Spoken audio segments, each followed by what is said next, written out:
morning, Your Honor.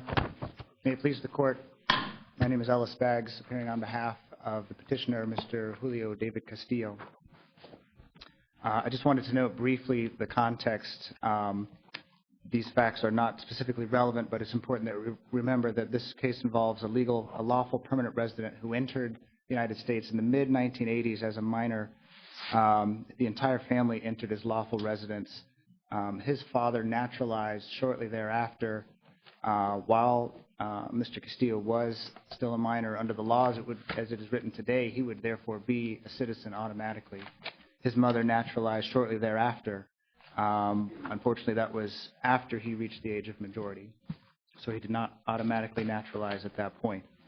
In the mid-1990s, Mr. Castillo pled guilty to the Virginia statute that is at issue today, 18.2-102.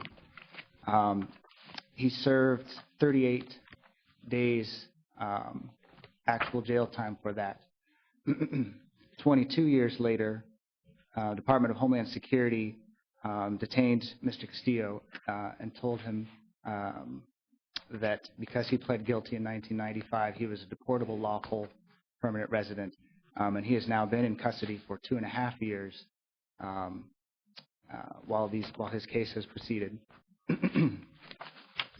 As Your Honor is aware, the categorical analysis is the method by which we're going to decide whether Mr. Castillo actually committed a theft offense. Two recent Supreme Court cases have reemphasized how the categorical analysis is supposed to proceed. The case of Moncrief specifically notes that it's actually not a very complex process at all.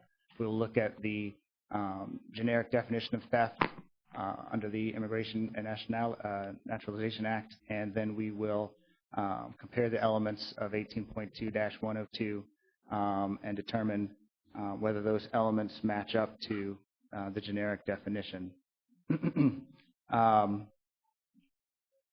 As we look at the elements of 18.2-102, we keep in mind that we're going to look at the least act which can result in conviction. Moncrief did note that there needs to be a realistic probability that these acts that we are looking at, the least act, would be prosecuted. But I would also note that, in my mind, I think of a standard that is sort of a reasonable Commonwealth's attorney approach. A Commonwealth's attorney looks at this statute, and their job is to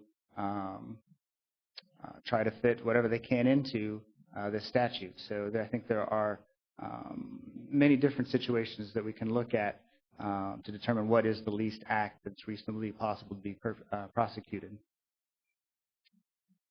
Turning to the theft definition first, we're going to start with Chevron Step 1, which is to determine whether Congress spoke directly to, unambiguously to, the question, the element of the definition that's before us right now. And we're going to be following this court's decision in Solomon.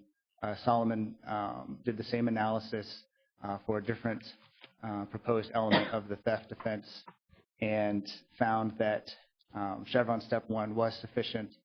Congress did speak unambiguously as to that element.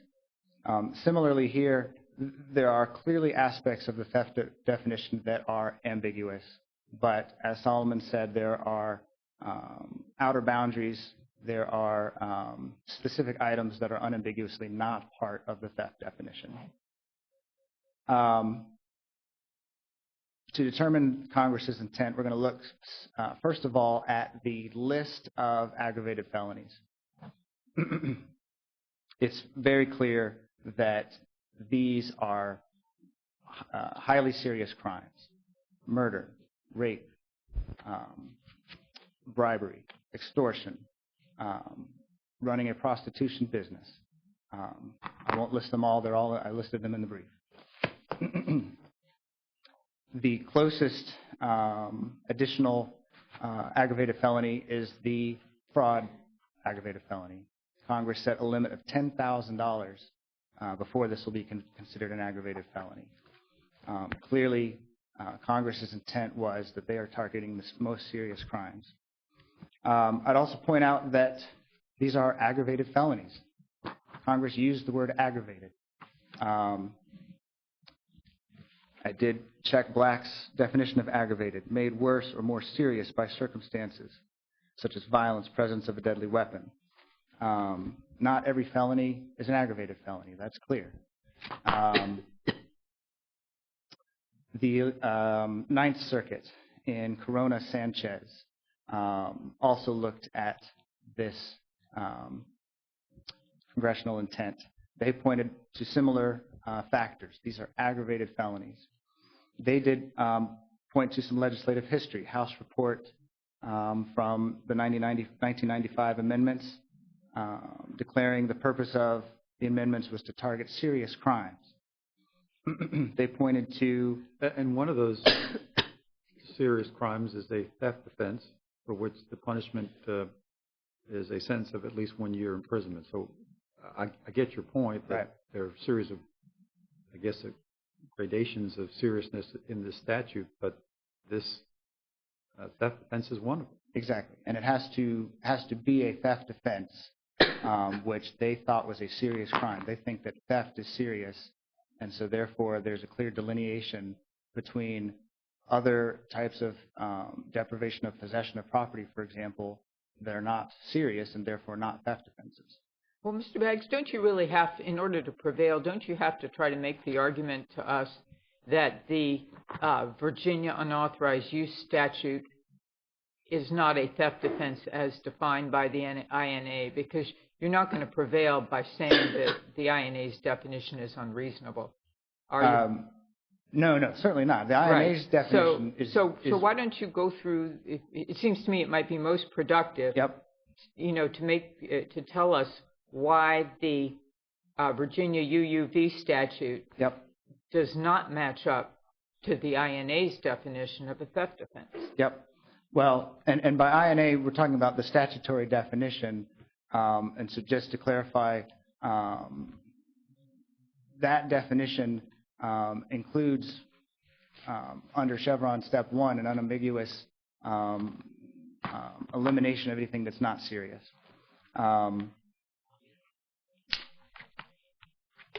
As interpreted by the BIA. Well, that's my next point, is that I think it's unambiguous.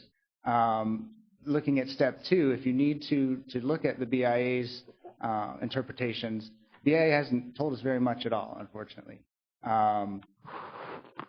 Yes, there is Chevron deference to the VZS case, the en banc decision, in which BIA said that it doesn't have to be an intent to permanently deprive.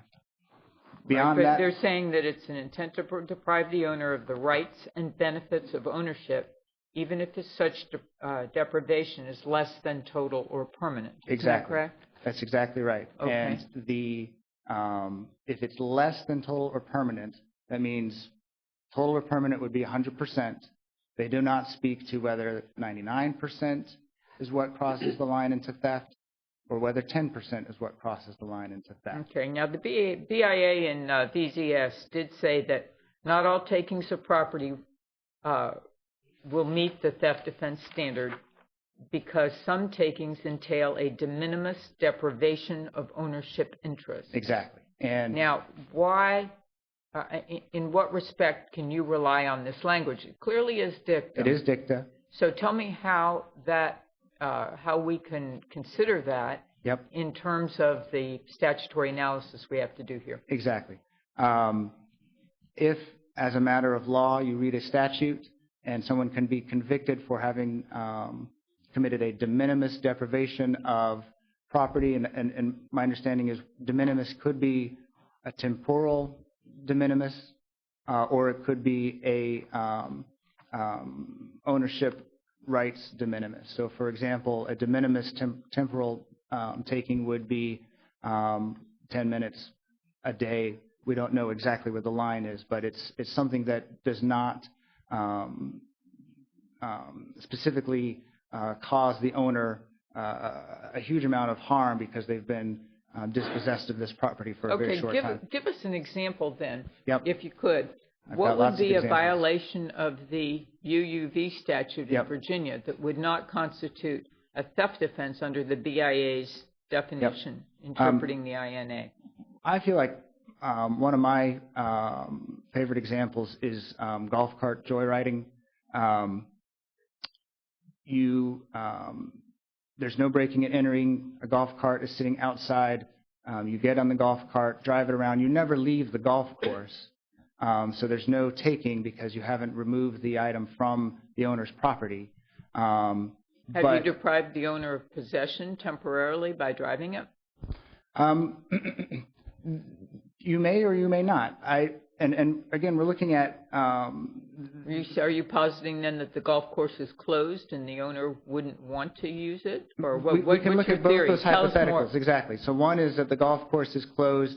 There's never any specific time that the owner or somebody that the owner is designated to drive the golf cart has specifically come out and said, "I need that golf cart right now. Get off of it," and you've declined. You have to. Does possession necessarily intend deprivation of actual possession, or is this more of a concept that I have a right to my vehicle, exactly, and you don't have a right to use it? Exactly. 102 is the language about needing to improve intent temporarily to deprive possession is not the affirmative, oh, I'm being told to give it back and I'm not giving it back. The mere fact of taking it is enough, even if they don't want it at that particular time. And that's true. That's clear from the Virginia cases. Mr. I'm sorry. No, please finish. No, thank you. My understanding of the categorical approach is admittedly tenuous, but I understand that you look for purposes of comparison, and I think you indicated this, at the least act reasonably Correct. likely to be prosecuted. That's correct. Doesn't that narrow our frame of reference? Because some of the examples that you posit, while indeed colorful, would strike me as highly unlikely to be prosecuted. Well, and that's why I like the golf cart joyriding example so much. Clearly, most golf courses are going to be, they have a reputation to protect, and they're going to be, highly protective. In this example, there's no damage to the golf cart, but they need to make an example of somebody who's done this. So they are going to prosecute. And this is the only statute available for them to prosecute. That's a critical point in Virginia. All of these joyriding cases, there's no separate statute, and this clearly distinguishes it from the California situation, in which at the time VZS was decided, there was a separate lower statute that said, okay, if you're just out joyriding and you're not doing anything else, we're going to charge you with a lower crime. And VZS obviously didn't reach that statute, but it's clear from their holding that they were keeping in mind that, okay, California has bifurcated the statute into the more serious theft. Yes, the taking was temporary, but the person was clearly intending to deprive some of the value of the property, as opposed to joyriding. And again, just run-of-the-mill joyriding is another example, which I think easily. What is run-of-the-mill joyriding? Run-of-the-mill joyriding. I would call that there's a car sitting there. Maybe it's your friend's car. Maybe it's your neighbor's car, and you take it for 45 minutes. You return it. Maybe you even stop and fill up the gas because you're a nice guy. But so you've taken no value whatsoever from this car. Except the owner's right to use it if he or she wanted to while it was gone, not Exactly. knowing when it would be back. Exactly. And so that's why this is not a serious crime, and under Congress is... I'm not sure about that, but the owner might think differently.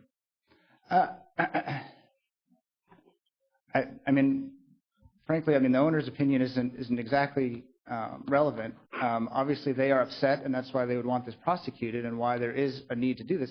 But there are many crimes that the victim is upset about that aren't serious. I don't think we can just look at the owner's opinion. But again, going back to the golf cart hypothetical.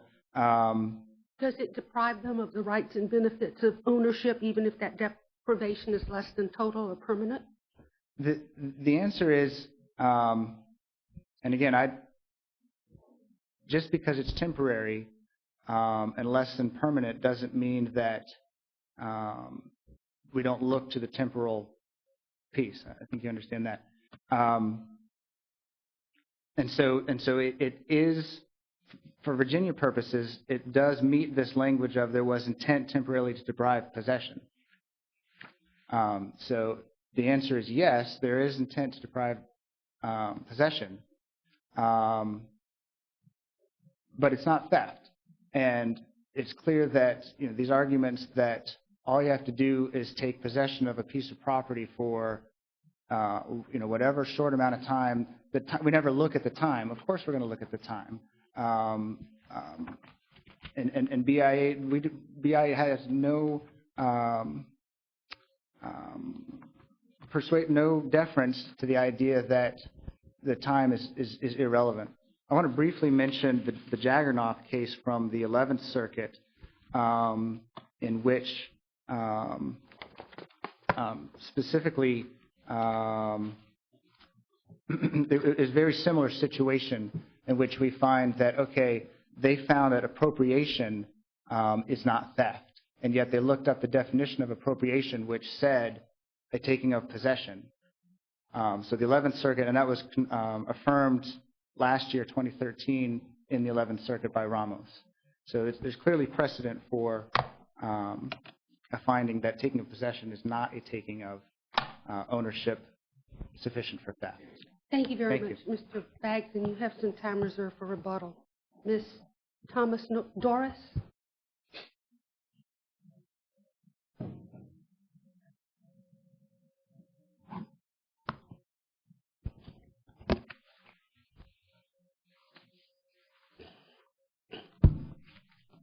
Good morning. May it please the Court, my name is Nicole Thomas-Doris, and I represent the United States Attorney General. Mr. Castillo's conviction for unauthorized use of a vehicle is categorically a theft offense, as reasonably defined by the Board, and thus an aggravated felony rendering him removable from the United States. In the categorical approach, the Court looks to the generic definition of theft, in this case the Board's definition that has been deemed reasonable by the majority of courts, and compares it to the statute of conviction, the Virginia's unauthorized use statute. And here, the elements clearly align. They both, the Board's definition, a taking or exercise of control. Virginia, taking, drive, or use. They both have the element that it be without consent. And most importantly to this case, with regard to the intent, the Board's definition requires a specific criminal intent to deprive the owner of the rights and benefits of ownership. Okay, let me give you an example, just to get started here. What if the owner has given possession to, let's just say, and this is a case I saw in real life in the Circuit Court of Fairfax County, where the owner gave the possession to the daughter to drive the vehicle and said, you can use the vehicle for the next day. And but I don't want your boyfriend driving it. Right. Okay. Of course, the boyfriend and the daughter decided that the boyfriend would drive half the time. Okay. That's unauthorized use of a motor vehicle. Of a motor vehicle. The owner has relinquished possession, so possession's not an issue. He's given possession to the daughter. Right. And they return it on time. Where is the criminal intent for unauthorized use, the criminal intent for a theft offense under the BIA's interpretation of theft offense?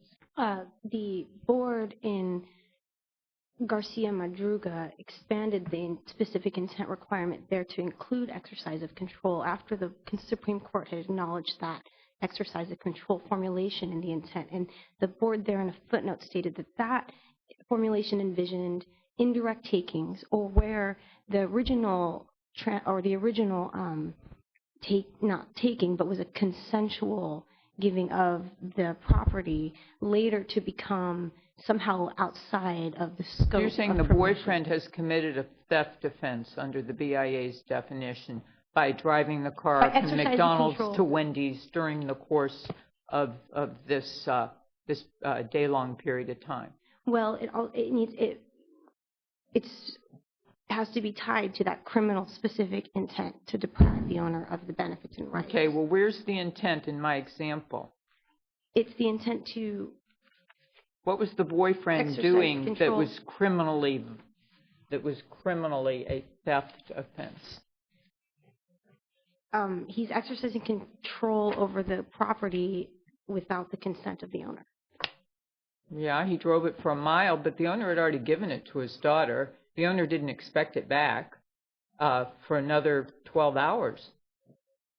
So what was he doing that was a theft offense there? Well, again, I would argue that he is operating that vehicle with the criminal intent to deprive the owner of the rights and benefits. Okay, Those rights being more than just possession. Okay, let's take another example and see how that one plays out in your analysis. You know, the Ninth Circuit case of Navarez interpreting the Arizona statute. Are you familiar with Navarez? No, Your Honor, I'm sorry. Okay. Well, in Navarez, the court gave an example. This was Judge Noonan in 2003, gave an example of a situation where there would not be a criminal intent, right. A sufficient criminal intent. And he posited the situation of the owner, the renter of a car. Let's say I rent a car from Avis, and I rent it at National Airport. And part of my contract is to return it to Dulles Airport, which is about 15 miles away. Okay? I have to return it at noon. Okay? I return it to the wrong airport because I can't be bothered. I've got a plane to catch. I don't want to deal with this. Okay? I have engaged in an unauthorized use of the vehicle because I had failed to return it to where I was contractually obligated to return it. But where is the criminal intent of a theft offense under the BIA's definition? I've used the vehicle in an unauthorized fashion, no question. But where's the theft? Where are you taking control of the vehicle in violation of the law under your analysis? Well, Your Honor, in that, I'm sorry that I don't know that case, Your Honor, but it was found to be an aggravated felony theft offense? Yeah, no, I'm just saying this is an example. Okay. This is an example that the judge gave in analyzing an Arizona statute that is divisible. So it's a different case. Okay. But I thought the airport example was particularly compelling. Right. So in terms of our case, and I'm just wondering how your analysis holds up under the airport example. Okay, so with any offense under the board's definition, it does have to be tied to that intent to deprive the owner of the rights and benefits of ownership. And there, in that case, of course, possession is rightfully in that person. That person has not deprived the owner of possession. Right. Thomas Story, does the fact that the BIA en banc panel recognize that not all takings of property will meet the standard because some takings entail a de minimis deprivation of ownership interests provide any assistance in your analysis? Well, yes, but in this respect, that the board's language is dicta, but the board hasn't been presented with an actual case where there is a de minimis deprivation or glorified borrowing. And the petitioner, importantly here, hasn't shown a realistic probability of the Virginia statute, Well, why statute being why applied in that wouldn't way. the rental car example be one? I mean, Avis cannot have these people returning the cars to the airport at the wrong place all the time. They just can't. Right. It would cause chaos in their business structure and in their ability to plan. So they've got to prosecute. And the word will get out, and they will say, we will prosecute you for unauthorized use of the vehicle because our business model is predicated on you living up to your contract. Now, why is that so far-fetched? Seems to me it's real life likely.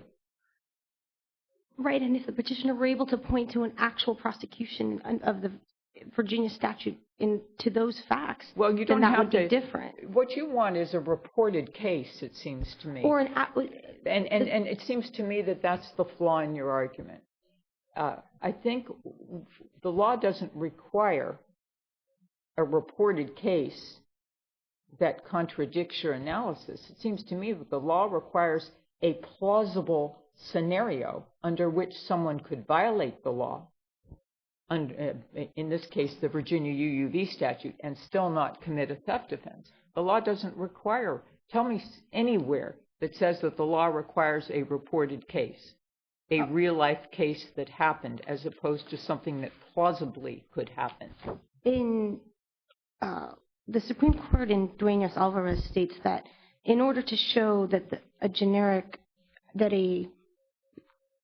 a state statute would be applied to conduct outside of a generic theft offense definition, it needs to be shown a realistic probability that the statute would be applied that way by a petitioner pointing to their own case or another case. The Supreme Court didn't say that. It just said you have to show that this is really something that could happen in real life. They didn't say you have to point to a case. Has there really been a deprivation of ownership in the car rental example if the car is in fact returned to the owner writ large? The car is back in Avis's control. It just doesn't happen to be in the precise location that they would like. That's a breach of contract, perhaps. Right. But I don't see how that's a criminal violation. But, Your Honor, and I think in that particular instance, I mean, perhaps that would fall under the terms, glorified borrowing or... That would be a violation of the Virginia statute, or you're just not sure? It is the government's position that the petitioner has to show a real case. Question? Yes, I don't think it is a violation of the statute because I don't think there's a specific criminal intent there to temporarily deprive the owner. I'm sorry, a specific criminal intent to temporarily deprive the owner of possession there. Could I ask, in interpreting the Virginia statute, has the Virginia Supreme Court provided any guidance on how it would construe situations in which there's been a temporary deprivation of possession or rights of ownership? Well, there is a case, Your Honor, that is not cited in our brief, Your Honor, but there is lately an old case of the Virginia Supreme Court that simply states that the difference between larceny and unauthorized use of a vehicle is this intent where one is a permanent deprivation and the other is temporary deprivation. And how is that helpful? I was asking if the Virginia Supreme Court has interpreted 18.2 in a way that would provide guidance to us on as to its parameters. As to the parameters of what is temporary? Or, I mean, the answer is no, I don't know of one that would help you. You're not aware? Yes. I do know that there are multiple state court cases cited by petitioner where the takings are temporary. Overstreet, well, in that case, I mean, the defendant was found with the car, but these are all temporary takings where, for example, in one of the cases cited by the petitioner, it's a tow truck driver who's told by his boss to take the tow truck home, and he, instead of taking it home and parking it under the instructions of his boss, takes it out for a day and a half using it and towing another truck. Another case is where, someone is told you can have the car at 11 p.m. at night and you need to come back after you go to your boss's house, and they find the person using the car the next day after reported stolen at 5 p.m. So they're all cases where there is this temporary intent to temporarily deprive the owner of the possession of the car. And in response to, I think, Judge Keenan's questions, you don't believe, you can't conceive of a situation in which the state would apply its statute to conduct that falls outside the generic definition of the crime, such as the daughter who takes the car and is told to be back at midnight and comes back at 1 a.m., for instance. Right, because I would say that has the necessary specific intent to deprive the owner of the rights and benefits. It does. So the daughter's guilty of theft? A theft offense that's broadly construed by the federal courts and now by the board. It's not theft as in larceny tied to common law definitions, but this broader idea of a theft offense, yes. And I would state again that the petitioner has to show that there is a realistic probability here that the statute would be applied to conduct that falls outside of it. And the Supreme Court's been very clear about that. Right, and it is the government's position that he has to point to a case where it was actually prosecuted, either his own case or another. What is your authority for that proposition? If I can, I know I have 10 more seconds, but if I could just look. Is there authority for that proposition? Yes, I think it's Gonzalez v. Duenas-Alvarez, the 2007 Supreme Court case. And the language about realistic probability comes from Duenas-Alvarez. Right. But I don't recall it saying anything about a precedential opinion so holding. Did I miss that? Not precedential. Or holding. An actual prosecution. Or an actual prosecution. Okay. Well, then why would they have used the words realistic probability if they were requiring an actual prosecution? Isn't your argument internally inconsistent?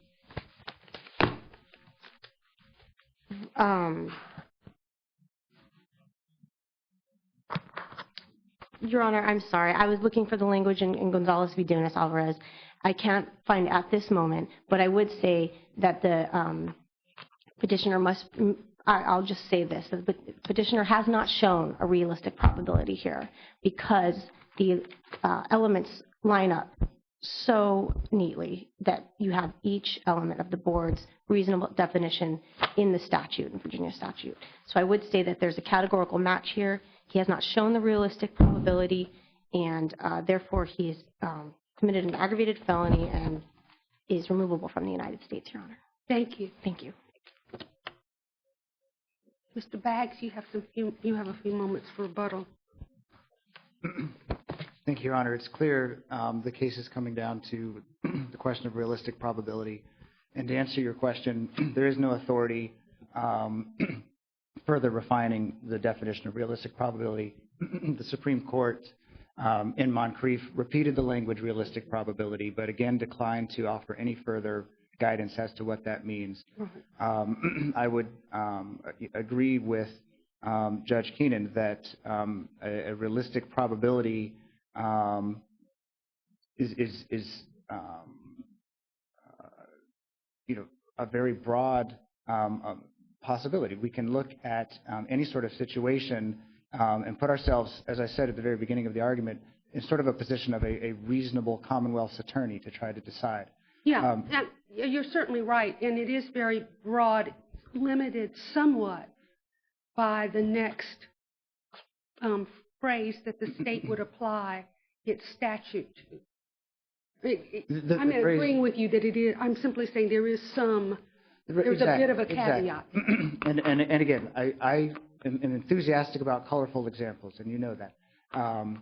And I'm not going to try to run the craziest ideas by you. And I thank you for that. Excuse me, but I would point out that we do have some additional evidence as to what kinds of things are being prosecuted.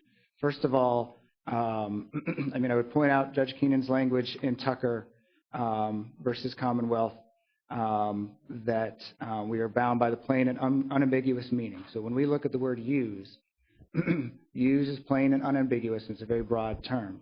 Overstreet, they didn't actually find a specific intent to deprive of possession. As I read that case, again, this sort of, okay, we're going to argue that the mindset was, oh, I'm just taking it because I want to drive the car around, or do I want to take it because I want to make sure the owner doesn't have it? There's no sort of, they're not getting into the weeds like that. Well, isn't the issue that it's a general intent statute and not a specific intent statute? Isn't that your answer? Exactly. Thank you. And further, Overstreet cites to the Ohio statute as functionally equivalent, and the Ohio statute does not have this language of intent, specific intent. It's general intent. It doesn't have a language about any intent. I would say that I, just to proffer, talk to every friend that I have that's related to the Commonwealth's Attorney's Office. I talked to my friend who's Chief Magistrate for Henrico County, and I tried to get access to whatever records I could at the circuit level and at the general district level to find more cases. But I think this actually speaks to going back to that these are minor offenses, not the serious offenses that Congress intended, that these cases are not coming up because they are just not big cases that require these sorts of analyses. Thank you. Thank you very much. We will ask the clerk to adjourn court for the day, and we will come down and greet counsel.